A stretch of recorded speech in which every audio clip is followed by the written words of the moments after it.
Vamos ao próximo assunto. A Comissão de Assuntos Econômicos do Senado Federal aprovou um projeto de lei que impede sindicatos de fixarem em assembleia contribuições obrigatórias para todos os trabalhadores da categoria. Segundo o texto, cada trabalhador deverá autorizar a cobrança para que ela seja efetivada. Agora, a proposta segue para discussão na Comissão de Assuntos Sociais. Caso seja aprovada lá e não haja recursos para o plenário, o texto segue diretamente para a Câmara dos Deputados. Caio, a contribuição sindical deve ser cobrada sem autorização do trabalhador?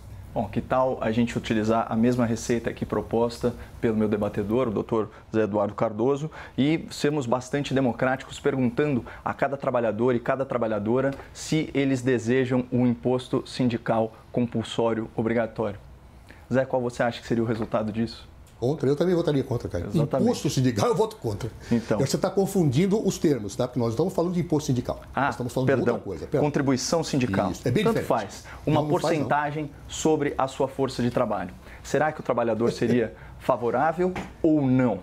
Né? Vamos lembrar qual que era a situação no Brasil até poucos anos, mais de 17 mil sindicatos, pouquíssima representatividade dos trabalhadores. Você acha que, por exemplo, se os metroviários tivessem de fato, todos eles, sido ouvidos, né, em assembleia, eles fariam um desatino como a paralisação que eu citei? Obviamente não. Né? Vamos lembrar que o trabalhador brasileiro hoje trabalha em média 148 dias por ano. Tá, isso é informação validada, inclusive, pela CNN à época da eleição de 2022. 148 dias por ano só para pagar imposto. São 5 meses de trabalho. Né? A esquerda contemporânea, né, que muito inspirada nos conceitos marxistas, vamos lembrar o conceito de mais-valia, né? A apropriação, né, do saldo positivo, da força de trabalho, né, do proletariado. Quem hoje em dia age aí como opressor numa relação de trabalho é o Estado. Está obrigando o trabalhador a trabalhar 5 meses por ano só para sustentar a carga tributária, para ter aí como retorno, né, parcos incipientes e serviços públicos, muitas vezes de má qualidade. Então, é de um paternalismo sem tamanho obrigar o trabalhador, né, que não necessariamente é bem remunerado, a despender de forma compulsória uma porcentagem do seu trabalho para financiar um sindicato que não necessariamente não o representa, é a definição de antidemocracia. Portanto, reitero o desafio. Vamos perguntar aos trabalhadores se eles são favoráveis ou não a contribuir de forma obrigatória para a manutenção de seus sindicatos. Zé Eduardo, eu lhe faço a mesma pergunta. A contribuição sindical deve ser cobrada sem autorização do trabalhador? Aí você fez uma confusão demoníaca. Imposto sindical já caiu. Eu sou contra, a CUT é contra, por exemplo, Caio. Por favor, imposto é imposto, você cobra de todo mundo.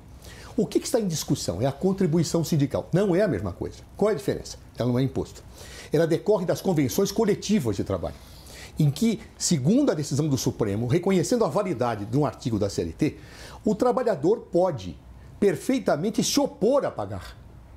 É isso. Democraticamente ele não precisa pagar, isso não é imposto.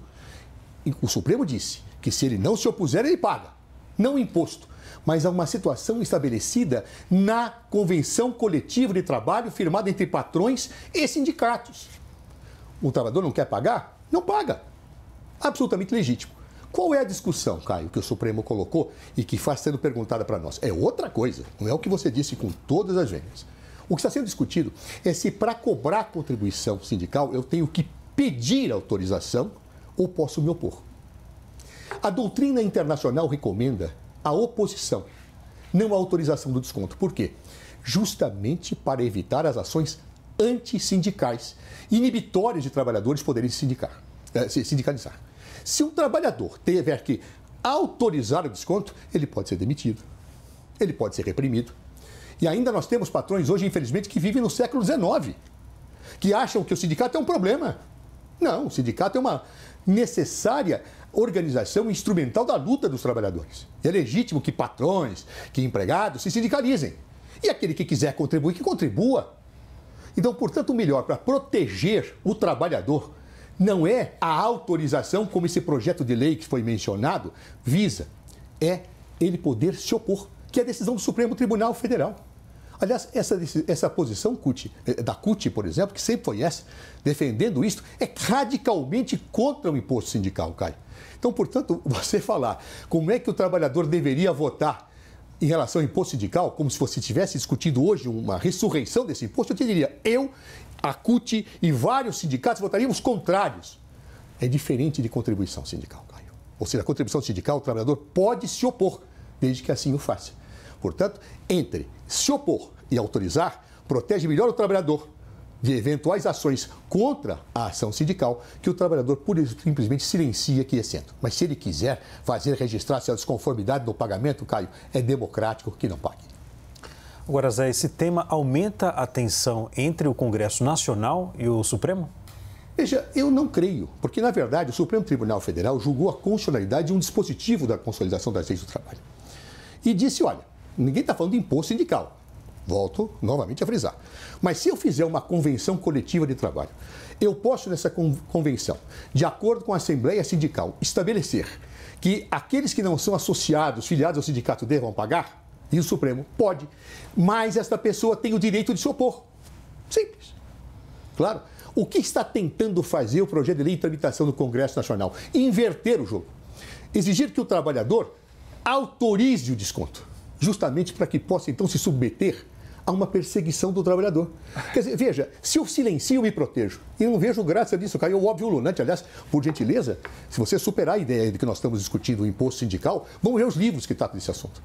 A posição do Supremo resguarda o trabalhador. Eu fico em silêncio e tenho desconto. Mas eu posso ir ativamente dizer, não quero mais. Como acontece até hoje em contratos de adesão que nós fazemos na internet. Ah, você não quer a renovação? Se posicione contra. Claro. E aqui a finalidade não é empresarial, é protetiva do trabalhador. Ou seja, para que o patrão não iniba aquele que quer ser sindicalizado. Porque, repito, ainda há patrões no Brasil hoje que estão do século XIX e acham que sindicatos e organizações democráticas são um atraso. Caio, a mesma pergunta. Aumentou a tensão entre o Congresso e o STF? Não, essencialmente aumentou a tensão entre o STF e a população, especialmente a população trabalhadora, especialmente aquelas no regime CLT. Porque, obviamente, o trabalhador incauto, o trabalhador desapercebido, né, o trabalhador que não presta aí a devida atenção, né, às convenções coletivas e à participação, né, nos seus respectivos sindicatos, que via de regra não são muito representativos, esse trabalhador vai se deparar com cobranças com as quais ele não anuiu. Ora, o que a gente está tratando aqui? Primeiro, de uma manobra, né, da esquerda brasileira e do Alto Judiciário para resguardar não o trabalhador, não o direito do trabalhador, mas sim o financiamento de sindicatos. Por meio do quê? De uma brecha jurídica que transforma, né, um imposto compulsório numa contribuição automática, que só pode ser parada com uma manifestação ativa do trabalhador.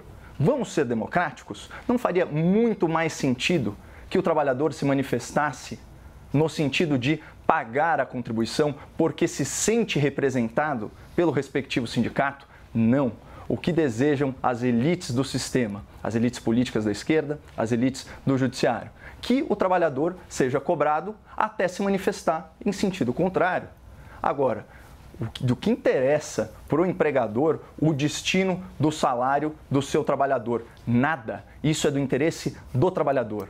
Isso fere questões elementares de liberdade econômica, de liberdade na sua acepção mais ampla.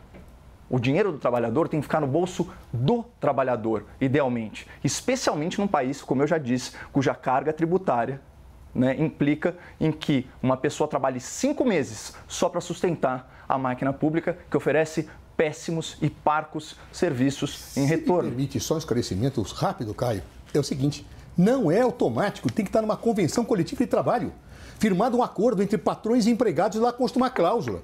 O trabalhador que não quiser diz não quero. É só isso. Onde está o problema? Onde está a grande elucubração das esquerdas? Isso existe, perdão, Caio, no mundo, inclusive em países governados pela direita. É só ver e irmos atrás dos livros que tratam dessa matéria. Zé, uma breve tréplica aqui, por favor, porque eu sei que é do meu direito. Por favor. É o seguinte: quantos trabalhadores participam ativamente das suas respectivas convenções coletivas e assembleias? Quantos? Beneficiados por elas? Quantos? Não é o caso, então, de, no seu conceito de tornar a democracia direta, tornar a democracia direta, vamos então fazer um plebiscito e ouvir a população brasileira? Você vai ver que vai ganhar essa tese, cara. Jamais. O trabalhador, ele vai querer o quê? Contribuir automaticamente, caso ele não participe da convenção e não vote e seja eventualmente deporrado. Ele ganha os ganhos. Ele ganha a convenção. Ele vai preferir se manifestar no sentido de pagar uma... Você que está me assistindo, você gostaria de pagar uma contribuição sindical ou um imposto automaticamente, ou você gostaria de se manifestar no sentido de, se aquilo te representa, contribuir? Você não ganhou direito na convenção, Caio? Você não ganhou melhoria de salário na convenção, Caio? Ok, senhores. Uma rápida parada no grande debate agora, mas a seguir, Superior Tribunal de Justiça nega a liminar que obrigava Flávio Dino a entregar as imagens do Ministério da Justiça no dia 8 de janeiro. A gente volta já já.